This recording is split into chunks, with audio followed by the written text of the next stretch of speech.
Chapter 19. Years have gone, but the World War is still going on. It has brought many events and changes. The ordinary man could never have thought nor imagined.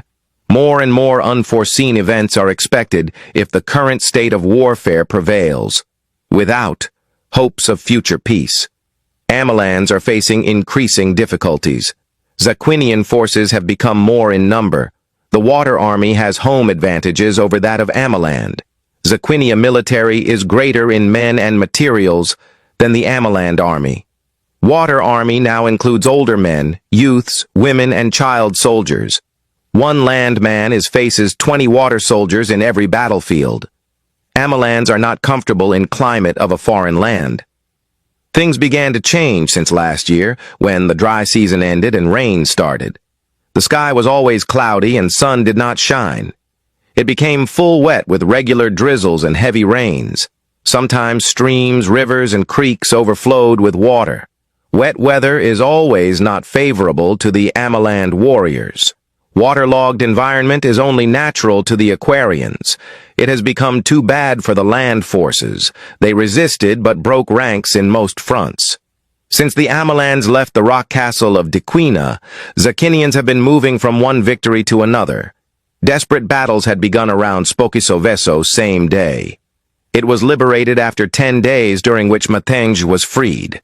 He was tied and dumped in a pit as his captors were closely followed. The Zaquinians have kept on the pressure. Their attacks are still massive against the land invaders.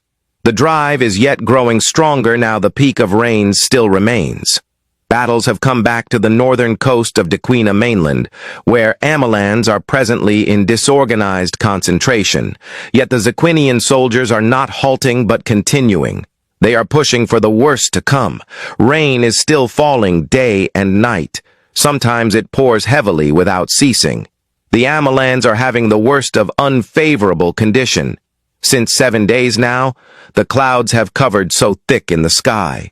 There has been no sun or moon, nor sunlight, nor any star. Everywhere is very wet and roughly drained. There are floods, debris, mud, and dirt. Today there is a rise of ocean level.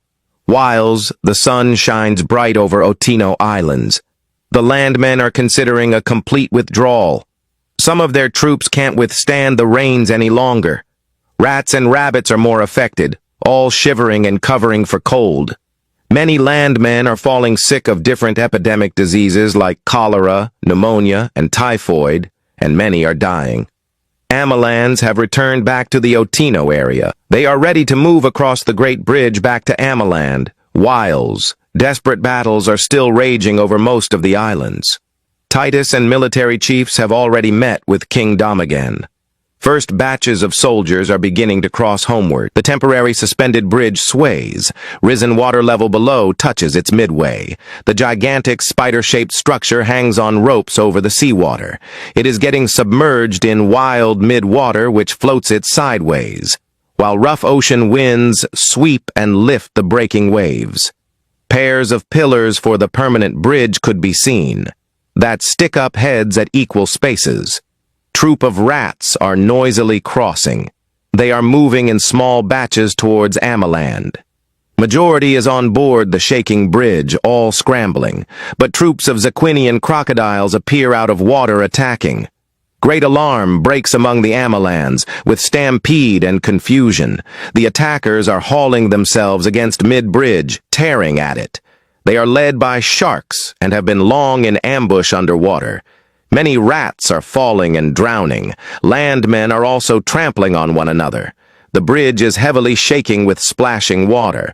Landmen strive harder to get fast to the Amaland side. Others are retreating quick back to Otino to escape the danger. The bridge is slowly breaking with cracking noise, and it now collapses. G-Bridge falls loudly, dividing into rag-like halves of wooden ruin. More rats continue drowning in desperation. Survivors are clinging to pieces of floating wood. Lucky ones are being drifted ashore by the sea waves. Zaquinians' attackers are still menacing around the mid-water. but troops of porcupine archers arrive with spears, bows, and arrows. Landmen snipers begin to shoot from vintage positions. Each is carefully aiming and firing at the attackers. Most of the sharks are fired dead, but the crocodiles are less affected. Their tough skins resist the landing spears and arrows, but the sharpshooters are targeting the open mouths of the crocodiles. The Zaquinian troops are being forced to abandon the attack. Corpses of both sides are floating all over the Otino water, while ruins of bridge are being scattered by the waves.